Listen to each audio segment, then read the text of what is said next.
Donald Trump and J.D. Vance are never going to see it coming. Their supporters are never going to know what hit them. And there's going to be a massive amount of shell shock in November. This is 2008 and 2012 all over again, all wrapped up into one. Remember the pit bull with lipstick? Remember how everybody thought McCain and Palin were going to do so great and they got clobbered? And then in July and August of 2012, everybody thought for sure, Romney and Ryan were going to win, and they lost. And there's a very simple explanation, and it's in the category of prepare to have your mind blown. Because when I show it to you, you're going to be like, wow, that's absolutely what's going to happen. It's what's going on. It's right in front of everybody's face, and nobody wants to admit seeing it. There are two different fights going on right now, and it's not going to end well for Mr. Trump and Mr. Vance. Now, real quick, battlefield of the mind stuff. I know I got a lot of people typing already, a lot of people mad. I'm not saying what should be. I'm not saying what shouldn't be. I'm just saying what is. At this point, everybody knows my stance on Governor DeSantis and the Free Republic of Florida. As far as the national elections go at this point, I'm pretty much washing my hands of it. Because I don't think it looks good for anybody, regardless of who gets elected. Now, if you'd like to join us at the Florida Monkey Patreon channel this next weekend, we're going to do an adult version of this video. I'm going to try to use G and PG rated images and language here to try to illustrate the point. But we're going to do this pretty much same video, but gloves off to illustrate it even better why they're going to lose. And I'm not saying you're wrong or they're right. I'm just saying, looking at it from a strategic point of view, it's over. And this statement pretty much covers it.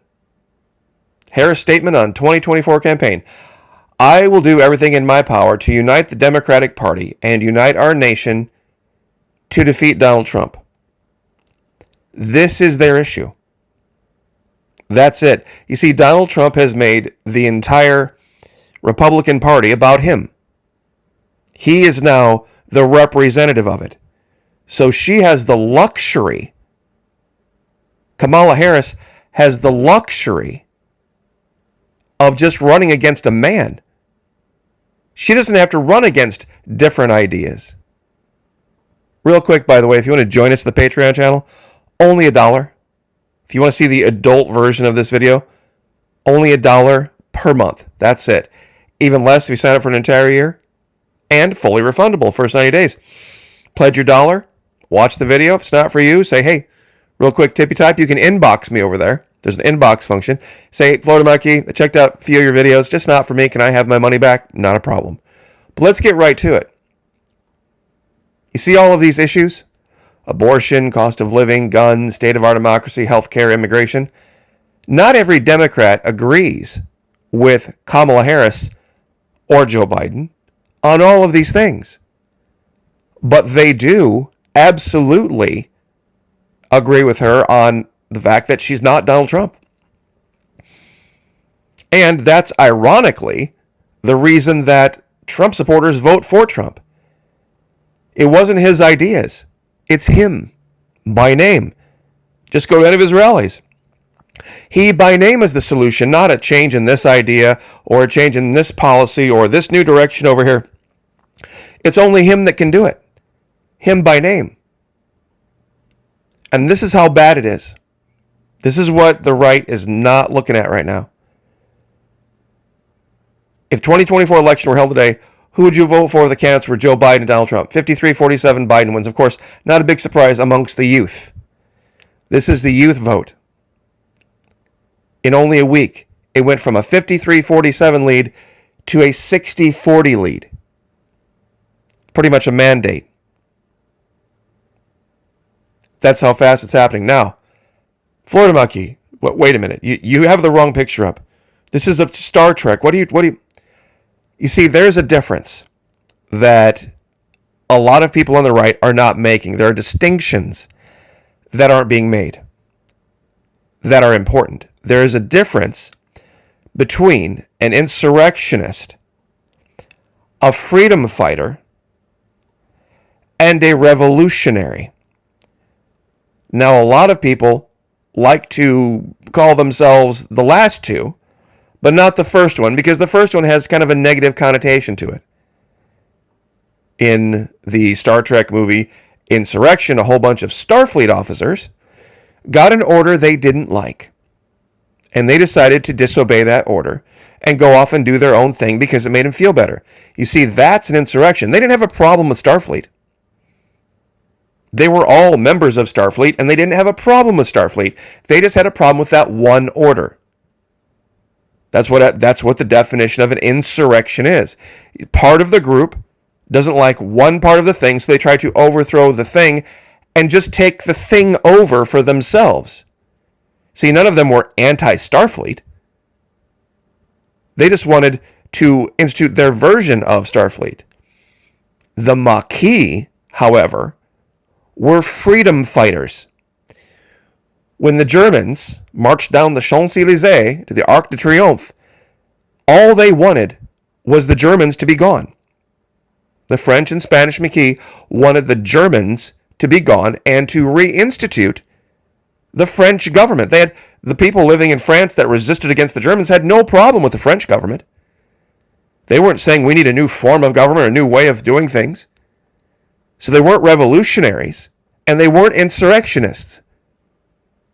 They were freedom fighters. Now, a lot of people call those who rebelled against the crown revolutionaries, when truly speaking, they were actually more insurrectionists. Because these people who rebelled against the King of England were living under the protection of the King of England. They were actually British citizens. In fact, if you study history, the colonists were angry over being taxed to pay for the French and Indian War, not over taxes in general. You see, they weren't revolutionaries in the sense that they didn't want taxes. They knew taxes were necessary. They just didn't want to pay taxes for those things. And they also complained that their rights, not as American citizens, but as British citizens, had been violated. And wanted King George to recognize they had certain rights under the crown. You see, George Washington and King Louis XVI were incredibly good friends, great buddies. They wrote back and forth. And George Washington, who probably would have been king in another era, George Washington was devastated when King Louis was beheaded not so many years after he took power in the French Revolution. You see, the French Revolution was very different. George Washington had no problem with kings. George Washington had no problem with kings, the people who fought against Great Britain in what we call the quote-unquote Revolutionary War, should be called the Insurrectionist War. They fought right alongside the French. Had no problem with kings. And no problem serving right along people who lived underneath kings. And so many years later, 1793, 4 years after George Washington took office, they beheaded King Louis XVI. And guess what we did? We stabbed them right in the back. And we stayed neutral when the French sent all those resources here to the United States to help us throw off the chains of the crown of Great Britain. When they needed us, we choked. And this is the best part about this, even the Vikings had kings and queens.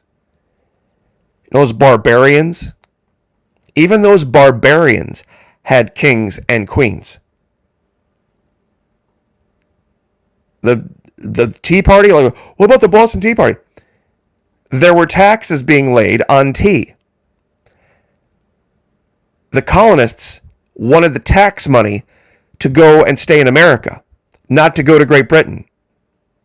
They didn't have a problem with the taxes in general. They just thought the taxes should stay here. And that's what that was all about. Che Guevara was a revolutionary. He had a problem with the system in general. He wasn't living in occupied lands. He wasn't trying to get rid of people and have them go back where they came from. He was a revolution. He wanted to change the system. Simon Bolivar wanted to change the system. And yes, Hugo Chavez wanted to change the system.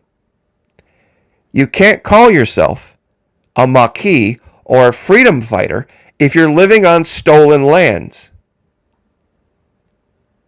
And we, in this country, are living on stolen land. We're living on stolen land. This is my favorite one. Ask a Native American how government gun control worked out for them. Wait a minute. Breaking news alert. You mean the patriotic U.S. government that was for everybody's freedom, who founded the Constitution and took guns away from people? That sure did. It sure did.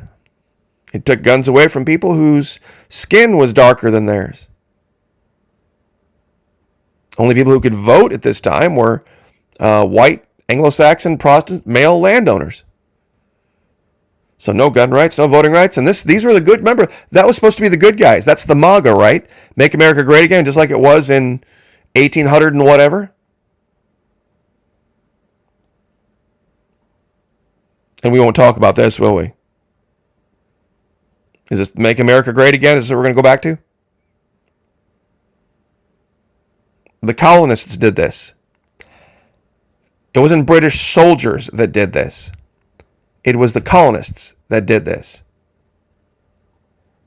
And then, all the way into the 1900s, it was a form of entertainment. Watching the genocide of natives. And that's why I think there's a lot of, short bus types that think it's some kind of an infringement upon their rights that they can't go wear 6-shooters out on their pants in Florida.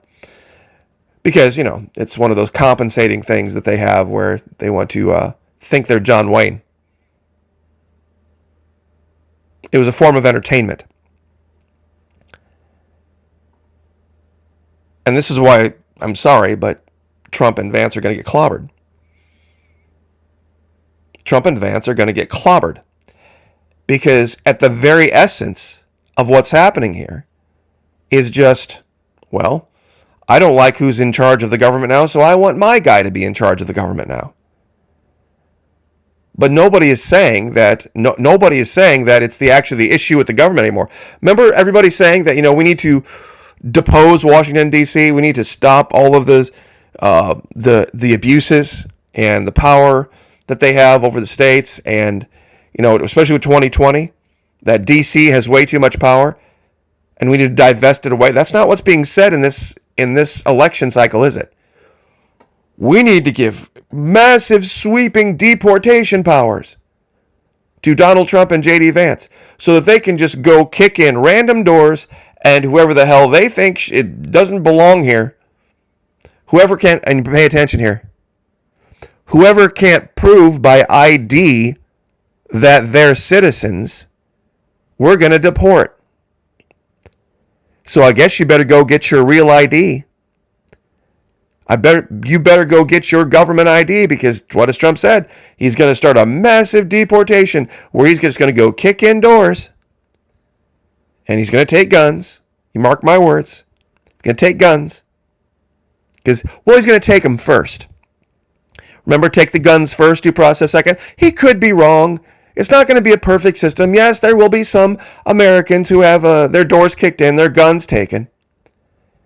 Take the guns first, and then later on, due process will come second. Take the guns first, due process second. Promise kept. Take the guns first, due process second. Promise kept. You think Eric's going to be any better? Nope. I sure don't. But the idea that there is some choice now, that DC is the salvation if one, and the damnation if the other, is ridiculous right now. That one is damnation and one is salvation right now is ridiculous. The difference is the Harris campaign is just better. They're just better at it. While Fox News and all the right wings that talk about this issue with her and that issue with her and this other issue with her, and they're going to stay in an echo chamber, they're going to quietly just say, look, she's not Donald Trump. She's not Donald Trump. And that's all it's going to take. When it comes right down to it, nothing else is going to matter. The fact that she's not Donald Trump is going to be all they need to win. And it's very ironically, he's helping her. He's helping her with this. If he would go and say, it's not about, I would love to hear Donald Trump say at some point, you know, folks, it's not about me. It's not about me. It's about the ideas. Can you imagine, and here would be my question, if somebody came to him with a poll that says Ron DeSantis polls better against Kamala Harris than you do. Ron DeSantis polls better against Kamala Harris than you do. Do you think he would step aside to make sure a Republican was in office? Of course he wouldn't. Of course he wouldn't, because it's about him. He wouldn't care what any poll said. Sir, we have polls that show way outside the margin of error, Ron DeSantis against Kamala Harris does way better. You know, with you and Biden, it was one thing, but now, we know that we can win with Ron DeSantis. We can't win with you. Would you step aside just to make sure that, we put a conservative in power, any conservative? Because, wouldn't you agree that any conservative is better than any Democrat? He wouldn't step aside. And earlier today, I was watching Patriot Nurse, and she asked the question, what's going to happen in 4 years? She asked the question. She brought up, what's going to happen in 4 years? You think this guy is going to be your great leader and savior, this J.D. Vance? Mark my words, he's the new Mike Pence, and when Trump loses, he's going to blame J.D. Vance. You can say you heard it here first. When Trump loses to Kamala, he's going to say it's all because J.D. Vance dragged me down. J.D. Vance said those things about childless women, about women's right to choose. He said all of these horrible things right off the bat, and it dragged me down. It was his fault. He's going to blame him like he blamed Pence. So, I will leave it there. Don't call yourself a freedom fighter if you're living on stolen land. And it just occurred to me, does it not say in the Bible that he that leadeth into captivity shall go into captivity? I believe it's the book of Revelation. He that leadeth into captivity shall go into captivity? I wonder who it was that led people away into captivity and stole their land and gave them poison blankets and made promises they didn't keep. I wonder who that was. Oh, yeah. I'll leave it there. Love to have you on Patreon. Like I said, that's the PG version of this.